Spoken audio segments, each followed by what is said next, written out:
Bienvenue dans Journal d'une psy, je suis Elodie Bonetto, psychologue et coach de vie depuis 2010 et à travers ce podcast, je partage avec toi mes sujets de prédilection autour de la psychologie, du développement personnel et de manière plus globale de notre style de vie.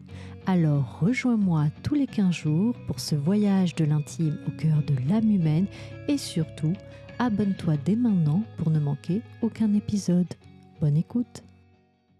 Bienvenue dans ce nouvel épisode, j'espère que tu vas bien.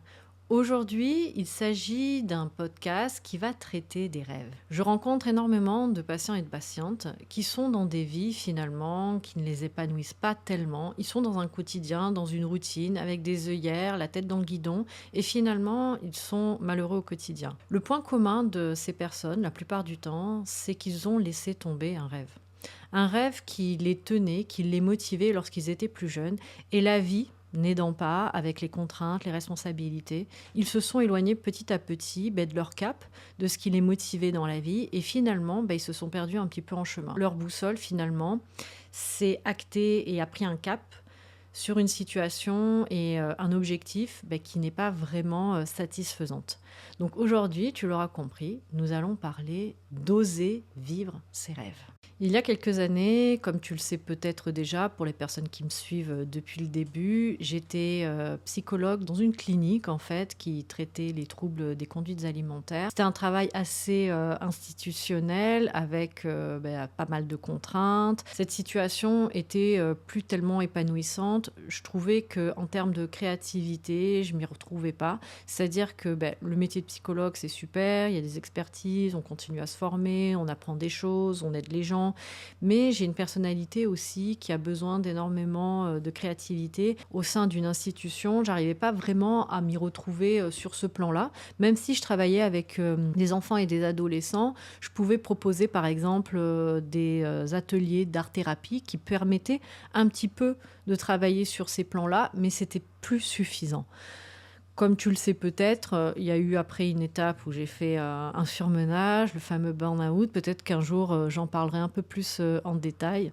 Là, pour l'heure, c'est pas le sujet. Et il s'est posé la question pendant cette étape de ma vie, qui a été une transition très importante dans le chemin que j'ai pris ensuite. J'ai eu ma fille au passage, en fait. Donc, c'était vraiment une métamorphose totale de toute mon existence. C'était une situation où tout devait être redéfini, autant sur le plan personnel, parce que passer d'une vie sans enfant à une vie avec enfant, déjà, ça redéfinit tout ton cadre, tes responsabilités, tes objectifs et surtout ce qui est de l'ordre de la hiérarchisation de l'importance des choses. Donc déjà, il y a eu cet espace-là qui a dû être retravaillé. Et puis, sur le plan professionnel, il a fallu que je me pose aussi, puisque par la suite, en fait, j'ai eu un licenciement économique à la suite de mon burn-out qui fait que finalement, j'allais pas retourner dans ma vie d'avant et c'est très bien comme ça. Parfois, la vie fait que elle va te pousser et t'encourager à ces changements. Et d'ailleurs, c'est ce que je dis souvent aux personnes qui me contactent ou que j'ai en thérapie, c'est si un jour vous avez un licenciement ou la possibilité d'avoir une rupture conventionnelle ou de vivre une situation de chômage, tirez-en profit. C'est-à-dire que parfois, il y a des situations où il va y avoir un mal pour un bien. Et ces situations-là transitoires qui peuvent être jugées de prime abord comme négatives ou insécurisantes, peuvent être aussi un soutien et un coussin pour pouvoir faire un tremplin derrière pour aller chercher tes rêves. Parce que quand on est dans une situation où on est bloqué dans une routine, dans un quotidien, on n'a pas tellement le temps de se poser ces questions-là et puis on est un petit peu bloqué entre nos responsabilités, les charges et les obligations. Du coup, tu te dis, ce rêve-là, je le laisse tomber et je m'en éloigne. Sauf qu'en fait, dans ton existence, il est important de te remettre au centre et de te dire qu'il y a certaines situations qui méritent que l'on se batte un petit peu ou même qu'on sacrifie des choses pour un temps, de manière bien entendu transitoire. Le but, c'est de ne pas être dans le sacrifice toute ta vie. Mais parfois, c'est important de faire la part des choses et de se dire peut-être que je vais retravailler sur mon rythme de vie, la qualité aussi de ma vie sur le plan financier. Peut-être que je vais sacrifier des petites choses, des petits loisirs, des sorties ou des choses que je m'achèterai ou des voyages. Mais par contre, cet argent que je vais gagner finalement, je vais pouvoir l'investir pour atteindre un objectif et aller vers ce rêve qui me tient à cœur. Dans la vie, je crois qu'il faut garder en tête qu'on ne fait pas d'omelette sans casser des œufs et tu ne pourras pas avoir ton rêve qui va se présenter devant toi tout cuit. Tu seras forcément obligé de prendre des décisions un petit peu difficiles, parfois un petit peu sacrificielles pour un temps, mais derrière, tu as un cap, tu as un objectif et il y aura une récompense. C'est très important de garder l'idée que cet investissement-là, cette persévérance et ce cap que tu as, va te permettre derrière d'avoir une meilleure qualité de vie parce qu'une vie dans laquelle tu vas pouvoir te sentir dans la réalisation de toi-même, dans l'épanouissement. Tu réalises en fait ce qui te plaît vraiment. Donc si tu as un rêve qui vibre à l'intérieur de toi, tu as les mis de côté pendant plein d'années parce que tu te dis c'est pas pour moi, peut-être dans une autre vie, mais j'ai envie de te dire, tu as le droit en fait de raccrocher à ce rêve. Mais il y a différentes étapes à avoir et c'est tout le sujet de ce podcast aujourd'hui. Par exemple, pour ma part, durant la période donc de transition, il a fallu que je redéfinisse un petit peu mon cadre et mes objectifs et mes priorités. Donc bien entendu, il y a l'aspect personnel qui a fait que quand on accueille un enfant, on doit travailler aussi sur comment je peux intégrer cette nouvelle vie et aller vers mes objectifs tout en prenant en compte cette nouvelle situation familiale. J'avais un rêve au fond de moi qui était d'avoir un podcast. Et ça, c'est quelque chose que j'avais depuis de nombreuses années. J'avais pas les moyens, on va dire, techniques, j'avais pas les connaissances, j'avais pas le matériel. Et puis les podcasts à l'époque, c'était pas du tout autant démocratisé qu'aujourd'hui. Ça restait quand même un média qui était assez rare finalement, qui était plutôt réservé à des professionnels. Et moi, je ne savais pas comment trouver ma place.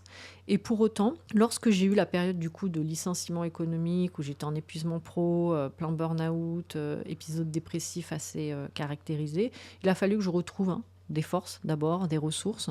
Et lorsque j'ai commencé à me sortir de cela, j'ai envie de dire qu'aller à la poursuite de ce rêve-là m'a aidé aussi à terminer ma guérison. Vers la fin, ça m'a porté et ça m'a complètement sorti. Et la première étape pour moi par rapport à ce truc de médias et de podcasts, j'ai vu l'opportunité de TikTok qui est des formats assez courts, qui sont vidéo, donc on n'est pas sur un format audio, mais je voyais l'intérêt en fait, c'est de prendre l'habitude de me reconnecter déjà à mon travail, de parler de mathématiques, de parler des choses qui me plaisaient, de connecter à une audience. Et c'était déjà une première porte d'entrée pour aller à terme vers cet objectif du podcast. Donc j'ai ouvert ma chaîne et ça a commencé comme ça, le premier petit pas. Et c'est important de se souvenir que dans toute réalisation, tu as besoin de décortiquer. Si tu vois déjà le cap final, ça va être hyper démotivant pour toi. Ce que j'invite à faire aussi, c'est de se comparer à des personnes qui sont à ton niveau, mais qui ont juste 2-3 étapes au-dessus de toi. Parce que du coup, ça va être vraiment réaliste pour toi de te comparer à ces modèles-là. Alors que si tu te compares à ceux qui sont déjà allés très très loin et qui ont déjà ce que tu aimerais, ton goal ultime, tu vas toujours te comparer de manière négative en te disant « Oh là là, j'y arriverai jamais, c'est pas à ma portée, ils sont beaucoup trop loin pour moi, je n'y arriverai jamais. » Sauf que dans toute réalisation, il y a une notion de temps, il y a des étapes et bien entendu, tu es obligé de faire un pas après l'autre. Donc pose-toi toujours la question, quel est le plus petit pas que je puisse faire pour m'aider à atteindre ce goal ultime? Moi, ce que j'invite à faire, c'est de prendre une feuille, faire une ligne et noter ton objectif final. Et décortiquer les micro-lignes d'arrivée pour atteindre cet objectif final. Donc, tu vas avoir des mini-caps. Et au sein de ces mini-caps, tu vas avoir besoin de décortiquer à nouveau des actions pour atteindre ces mini-caps. Et ces mini-lignes d'arrivée, à chaque fois, c'est des réussites en soi. Tu vas être content de toi, tu vas avoir le schéma de la récompense qui va s'activer, tu vas te sentir fier de toi et surtout, ce qu'il est important, c'est que ces mini-lignes d'arrivée, elles méritent d'être célébrées. C'est des réussites. Bien entendu, tu n'as pas atteint l'objectif final, mais tu as réussi à obtenir le premier cap. Et ça va te servir de tremplin pour aller vers le deuxième cap, la deuxième ligne d'arrivée, que tu vas décortiquer aussi en sous-catégories avec d'autres mini-étapes. Et le premier petit pas possible, dans mon cas par exemple, pour te donner un petit peu un ordre d'idée, c'était sur le plan technique, technologique. Est-ce que j'ai de quoi me filmer? Est-ce que j'ai de quoi m'enregistrer? Est-ce que j'ai un outil, on va dire, ordinateur qui va me permettre de traiter les vidéos, de traiter le son, de faire du montage? Est-ce que je sais faire du montage? Est-ce que j'ai les outils dans mon ordinateur, les bons logiciels? Est-ce que je connais les logiciels? Est-ce que je sais les utiliser?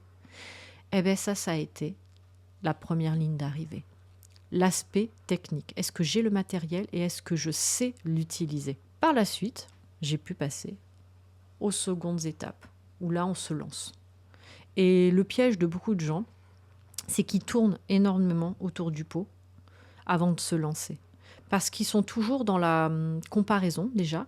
Et puis aussi, c'est une manière de se dire, est-ce que je vais aller être à la hauteur? Est-ce que je vais échouer? Est-ce que les autres vont peut-être me juger négativement? Ou est-ce qu'ils vont trouver dans mon entourage, dans ma famille, dans mes amis, mes collègues, que ce truc-là, c'est idiot, que j'ai l'air bête? Mais en réalité, les gens heureux dans la vie, ils ne se posent pas ces questions-là, ils foncent. Parce que leur bien-être est plus important du qu'en dira-t-on et de la validation externe. Parce que ce que tu vis et la vie que tu vas mener, c'est toi qui la vis et c'est pas tes collègues, c'est pas tes amis, c'est pas ta famille. Si tu es malheureux dans ta vie, c'est toi qui vas être malheureux, c'est pas eux. Donc c'est important de replacer le cadre par rapport à ça et cette recherche constante de validation. Est-ce qu'ils vont valider ce projet? Mais pose-toi la question inverse. Pourquoi c'est si important pour moi que les autres valident ce projet?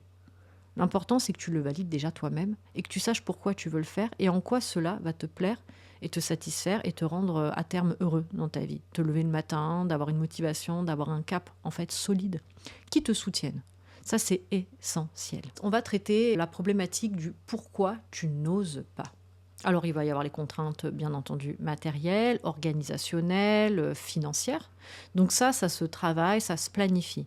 C'est l'étape en fait d'organisation, planification, qui est une étape à part entière qui va être le socle pour pouvoir aller plus loin. Donc déjà, quel est le plus petit pas possible? Ça peut être utiliser les outils peut-être de transition professionnelle. Tu sais que l'État a mis en place ce phénomène-là qui te permet au cours de ta vie professionnelle de transiter, de renouveler, de te réorienter, de te former. Donc utilise ça. Si ça fait plus de 2 ans que tu es dans un contrat à durée indéterminée dans une entreprise, peut-être que c'est l'occasion d'utiliser ces outils-là pour pouvoir faire une bascule vers quelque chose qui te plaira plus, peut-être te former pour pouvoir nourrir ton rêve. Et puis, dans le pire des cas, qu'est-ce qui pourrait se passer? Parce que c'est ça aussi la question. C'est le scénario catastrophique. C'est et si j'échoue? Et si ça ne fonctionne pas? Comment je vais me relever? Est-ce que je vais me retrouver à dormir sur les ponts? Ça, c'est le scénario catastrophique. Quelle est la probabilité que ce truc-là arrive en fait? Même si tu échoué, tu as déjà construit des choses, tu sais faire des choses, tu as des expertises, tu as peut-être des certificats, tu as peut-être des diplômes, tu as des expériences. Donc au pire des cas, tu retourneras là où tu viens. Dans le pire des cas, la situation sera la même. Mais dans le meilleur des cas, ta vie elle va complètement changer, et en positif. Donc tu vois, il faut que tu rationalises aussi les pensées, les scénarios catastrophiques. Parce que la probabilité, la plupart du temps que notre scénario catastrophique se réalise, est carrément, on va dire, en dessous de 10%, voire moins. Quand je me disais à l'époque, un jour je lancerai mon podcast, oh j'aimerais tellement me lancer mon podcast, ah ça serait un rêve absolu. Au fond, ce qu'il fallait entendre, c'est je me sens pas encore capable de le faire. Et à un moment donné, je me suis pris en main, je me suis dit, mais il va falloir que tu te lances, parce que personne ne le fera à ta place. Et j'ai fait donc le premier petit pas possible, le matériel. Et j'ai appris à utiliser ce matériel. Première étape, j'ai acheté un ordinateur. J'ai utilisé des logiciels de montage. Je prenais en vidéo ma fille. Tu vas te dire, c'est pas un truc professionnel ça. Oui, mais je le faisais pour apprendre. Je prenais tout et n'importe quoi en vidéo et j'ai appris à utiliser les outils. J'ai téléchargé des premiers outils, des logiciels de montage. J'ai testé. Je me suis dit, non, ce truc-là, ça, c'est un peu difficile. C'est pas hyper agréable le montage, ou c'est pas fluide, ou je perds du temps. J'ai cherché. J'ai regardé des tutos YouTube, les meilleurs logiciels de montage, les coûts, comment les utiliser, les différents tutos, les astuces. Et j'ai fini par trouver l'outil que je voulais utiliser. Celui que j'allais pouvoir maîtrisé.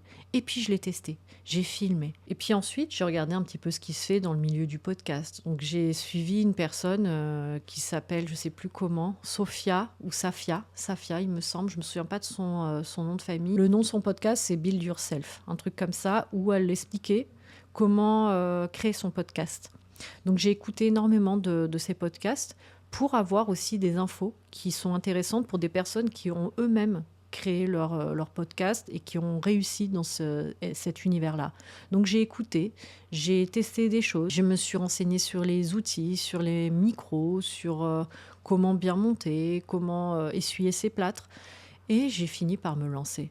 Je vais pas te mentir, mes premiers épisodes sont pas excellents. Le ton n'est pas extraordinaire, il y a beaucoup d'hésitation, beaucoup de Et pour autant, ces épisodes-là, j'en suis fière parce que c'est les premiers, c'est ceux où je me suis lancée en fait, où j'ai osé. J'ai osé aussi me mettre face, me confronter en fait à l'autre et à la critique, et j'ai accepté. C'est pas parfait, mais aucun créateur, quelle que soit la discipline, que ça soit dans l'univers créatif ou autre, quel que soit ton rêve, parce qu'on peut avoir des rêves qui ne sont pas du tout dans la créativité, mais tu vas essuyer les plâtres, tu vas faire des essais, tu vas faire des erreurs en chemin, et c'est pas grave. Ça fait partie des étapes de progression. Personne dans la vie a commencé et a réussi parfaitement la première fois. C'est impossible en fait. Et je crois que beaucoup de personnes qui se bloquent vis-à-vis de projets ou de rêves se comparent à ceux qui ont déjà réussi. Mais ils oublient que ces gens-là, qui ont bien entendu réussi parfaitement, ils ont aussi échoué parfaitement au début. Ils ont loupé, ils ont foiré des trucs, ils ont fait des essais-erreurs, parce que les essais-erreurs, c'est le meilleur des apprentissages. Il faut que tu comprennes en fait pourquoi ce truc-là n'a pas fonctionné, pourquoi là, ça n'a pas pris comme je voudrais, qu'est-ce que je pourrais améliorer. Tu progresses et tu t'améliores. Il n'y a que ça qui compte, c'est la progression. De comprendre comment je peux aller plus loin. Et suivre ton cap. Tu te souviens le cap qu'on a mis en amont? La ligne directrice avec ton goal ultime. Et les sous-étapes, les sous-lignes d'arrivée que tu as déjà décortiquées. Tu as déjà ton plan. Et tu t'y tiens. Tu vas gagner un temps fou et tu vas éviter de te poser 1001 questions et tourner autour du pot. Parce que c'est ça la problématique aussi. C'est qu'on a tendance à se perdre en chemin et à aller un petit peu dans tous les sens, ou alors procrastiner. Donc, garde ton cap. D'ailleurs, si tu as un projet qui te tient fort à cœur, mais tu as un gros souci de procrastination, n'oublie pas, il y a mon kit de survie anti-procrastination qui est toujours disponible pour un programme d'autothérapie guidé par mes soins. Je te donne toutes les étapes pour t'aider justement à sortir de l'inertie dans laquelle tu es. Il ne faut pas que tu oublies aussi que notre cerveau, il est programmé pour voir les problèmes. Donc, si tu es dans la peur, sache que ton cerveau, en fait, il est conditionné pour imaginer les scénarios négatifs, les dangers potentiels, éventuels. Donc, il va forcément, lui, essayer de te faire détourner de ton chemin en te disant « Attention, là, tu risques ça. Attention, ça, peut-être que c'est dangereux. Attention, regarde, ça pourrait être ce pire scénario. » Et tout le rôle aussi de ta rationalité, c'est de te ramener au réel, en fait. Et de te dire, non, cerveau, là, merci d'essayer de m'aider ou de me garder en sécurité, mais il n'y a pas de réel danger. Tout est sous contrôle. Tu vois, il faut que tu reprennes le lead, en fait, sur le mécanisme automatique de ton cerveau à aller chercher les éventuels scénarios catastrophiques qui pourraient arriver. Retrouve ton lead, ta rationalité par rapport à ça, et remets toujours en question les pires scénarios qui se présentent à toi, et pose-toi la question, mets à l'épreuve en fait cette pensée-là catastrophique, quel est le taux de probabilité que ce truc-là puisse arriver. Trouve toutes les alternatives en fait, plus positives. Et tu verras que finalement, ton cerveau il se met en alerte pour pas grand-chose. Mais il joue son rôle, et on va le remercier, mais on va lui dire ok, je prends le lead là, et je rationalise. Je mets à l'épreuve ces pensées-là. Dans le pire des cas, tu vas rebondir, tu vas apprendre et tu vas recommencer. Et dans le pire du pire du pire, retourne dans la situation initiale que tu avais toujours connue. Donc en fait, le pire n'arrivera pas. Lorsqu'on a un rêve assez important, assez gros, la pire erreur que l'on puisse faire, c'est de croire qu'on va pouvoir tout faire en un jour. Je sais qu'on est frustré, qu'on voudrait que ça aille plus vite. Et pour autant, tu es obligé d'accepter qu'il y ait une temporalité, qu'il y ait une chronologie, qu'il y ait différentes étapes et qu'il y ait des micro-objectifs.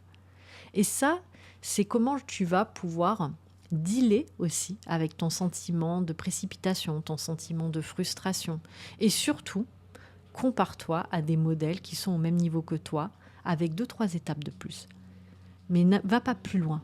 Commence pas à regarder celui qui a déjà tout réussi, parce que ça va te démotiver, ça va te démoraliser, et au final, ça va te détourner. Et beaucoup de gens arrêtent en cours de route parce que justement, ils ne persévèrent pas, parce qu'en fait, ils vont complètement se dire « bon, ben, j'y arriverai jamais ». Sauf que si tu te réfères à ta chronologie initiale, tu te dis « ok, c'est quoi la prochaine étape ?» Et bien entendu, il y a une notion de temps. Il faut que dans la chronologie que tu as amorcée et détaillée en amont, tu sais, ça c'est ta première étape, hein, c'est la planification, l'organisation, c'est ton socle en fait, c'est ce à quoi tu vas te référer tout au long du chemin, sachant que ce truc-là, il peut un tout petit peu évoluer, hein, au fur et à mesure des étapes, parce que le fait de faire les choses dans le réel peut te donner des informations qui sont précieuses et qui vont te permettre de réajuster peut-être les étapes qu'il y a au-dessus pour gagner du temps ou pour que ça soit plus opérationnel pour toi. Donc ça, on se donne l'autorisation de faire des ajustements, mais le but, c'est que ça reste rationnel et cohérent avec le projet initial et ce que tu veux vraiment faire. Donc, persévère, mais ne te dis pas que tu vas tout faire en un jour. Commence à te dire, ok, il va peut-être me falloir 6 mois pour atteindre celui-là d'objectif. Il va peut-être me falloir 3 mois de plus pour celui-ci d'objectif. Les micro-lignes d'arrivée demandent une notion de temps et c'est normal. Tu n'es pas un robot, tu vas pas pouvoir t'empêcher de dormir et de manger pendant des mois et voire des années. Il y a un temps pour tout. C'est pas parce que ce truc-là te tient vraiment à cœur qu'il faut que tu oublies tout le reste. Il faut que ta vie reste équilibrée sur le chemin et sur le cap de ce rêve-là, en fait. Hein. N'oublie pas l'essentiel, rester en bonne santé physique et mentale. Il y a un phénomène aussi hyper important, c'est le système anti-auto-sabotage. Parce que tu te doutes bien, lorsqu'on a comme ça un cap important, ben, on va pouvoir aussi avoir des tendances d'auto-sabotage. Hein, tu sais, cette peur de tout foirer ou de se mettre naturellement en échec parce que ben, on ne se sent pas à la hauteur, en fait. Donc, plutôt que de prendre le risque d'être déçu, on va auto-saboter le projet en amont. Donc là, quand ton cerveau te dit que tu es nul, tu vas lui répondre, c'est juste ma peur qui parle. J'ai le droit d'apprendre, je fais ce pas aujourd'hui et le reste suivra. C'est important de le recadrer en permanence. Lui, il joue son rôle, il cherche à t'auto-saboter parce qu'il y a des insécurités que tu n'as pas peut-être traitées. Mais là, le fait de passer à l'action et de lui dire c'est moi qui prends le lead, tu reprends ton juste pouvoir et tu vas prendre confiance aussi en toi. Parce qu'il y a un phénomène aussi très courant, c'est le manque de confiance en soi. Et d'attendre que tout soit parfait pour se lancer. Mais ça, c'est l'erreur ultime. Si tu attends que tout soit nickel, prévu, organisé, parfait, et que tu aies une confiance en toi extraordinaire pour te lancer, ben, tu vas attendre toute ta vie. Par contre, si tu commences même de manière imparfaite, mais que tu fais un pas après l'autre, mais déjà, tu vas prendre confiance en toi, parce que la confiance, elle se développe en faisant et pas en attendant. Et tu vas aussi apprendre en chemin et du coup, pouvoir améliorer et perfectionner la chose. Donc ça, c'est un processus. Et ça ne peut pas se travailler en amont. C'est impossible. Mais comment rester motivé quand il y a des choses qui coincent ? Parce que bien entendu, tu vas te retrouver face à des obstacles. Personne n'a une progression linéaire. Il va y avoir des couacs, il va y avoir des difficultés peut-être dans ta vie personnelle qui vont peut-être prendre ton énergie, prendre tes ressources et tu vas te dire là j'ai pas l'énergie. C'est ok. Tu as le droit parfois de faire des pauses sur ton chemin parce que la vie fait que parfois tu n'as plus les ressources pour pouvoir te battre, pour atteindre ce rêve-là, ou peut-être que tu as besoin de repos, ou tu as besoin de traiter un problème plus important, plus urgent. Et ça c'est ok. Mais comment justement garder le cap. Pour rester motivé sur le chemin, tu vas utiliser la technique du pourquoi en 5 couches. Exemple, je veux créer par exemple une entreprise, ok ? Donc la question c'est pourquoi ? La réponse, ça pourrait être par exemple pour être libre. Et là tu vas te dire pourquoi ? La réponse de la personne, ça pourrait être par exemple pour passer du temps avec mes enfants. Et bien là, on a le bingo. C'est-à-dire on a ton carburant ultime. En fait, ta motivation suprême à l'idée de créer ta propre entreprise, c'est de pouvoir mieux gérer ton temps pour avoir du temps libre à passer avec tes enfants. Donc ça, c'est ton carburant qui va pouvoir te motiver tout au long du chemin. Et cet exercice-là du pourquoi en 5 couches, tu peux le faire pour tout. pose-toi toujours la question du pourquoi et va au bout pour comprendre quelle est la source de motivation ultime qui te pousse à faire ces actions-là. C'est important que tu aies des actions qui aient du sens. Si c'est trop abstrait, tu ne pourras pas tenir sur le long terme et persévérer face aux obstacles qui se présenteront à toi. Parce qu'il y aura forcément des obstacles. Et ça, il faut le prévoir et il faut l'accepter surtout. Tu vas aussi tenir un journal de victoire. Alors, de quoi s'agit-il ? Chaque soir, tu vas écrire une chose que tu as faite, même petite. Une leçon que tu as apprise et bien entendu, un merci à toi-même, de la gratitude, de la reconnaissance. Parce que c'est important d'avoir conscience des efforts que l'on fait et avoir de l'autocompassion envers soi-même, bien entendu. Quand j'ai enregistré mon premier épisode de podcast, j'étais assez stressée et pas hyper fière de moi. Parce que je me disais que c'était tellement éloigné de ce que je voulais, déjà en termes de statistiques et de rendu aussi, et de sujets que je pouvais traiter et de la manière dont je les traitais. J'étais loin du compte. Aujourd'hui, je me rends compte que ce premier épisode, en fait, il est hyper précieux parce que c'est à travers lui que j'ai pu pouvoir améliorer les choses. Chaque épisode est l'occasion pour moi de devenir meilleure dans ce que je fais, de trouver des ajustements, des idées. Nourrir sa créativité, c'est continuer à créer. Plus je crée, plus c'est facile en fait de trouver des idées, de comment les poser, de comment les monter et surtout de pouvoir être fier de soi tout au long du process et d'avancer étape par étape. Et moi, je suis sur le chemin de ce rêve-là. Je ne suis pas arrivée là où je voulais encore. Et pour autant, je suis satisfaite et j'ai beaucoup de gratitude et je me dis un merci aujourd'hui. Et tu feras pareil. Tu te remercieras à chaque fois de tous les efforts que tu fais pour atteindre cet objectif-là, pour une vie beaucoup plus épanouissante. Souviens-toi, un rappel important avant qu'on se quitte aujourd'hui, ton rêve mérite d'exister. Pas parce que ce rêve réussira à coup sûr, mais parce que le véritable échec, c'est de ne jamais essayer. Viens me dire si cet épisode t'a parlé, t'a aidé, t'a motivé, t'a inspiré. Partage-le à quelqu'un que ça pourrait peut-être aider, qui a un rêve qu'il n'ose pas atteindre.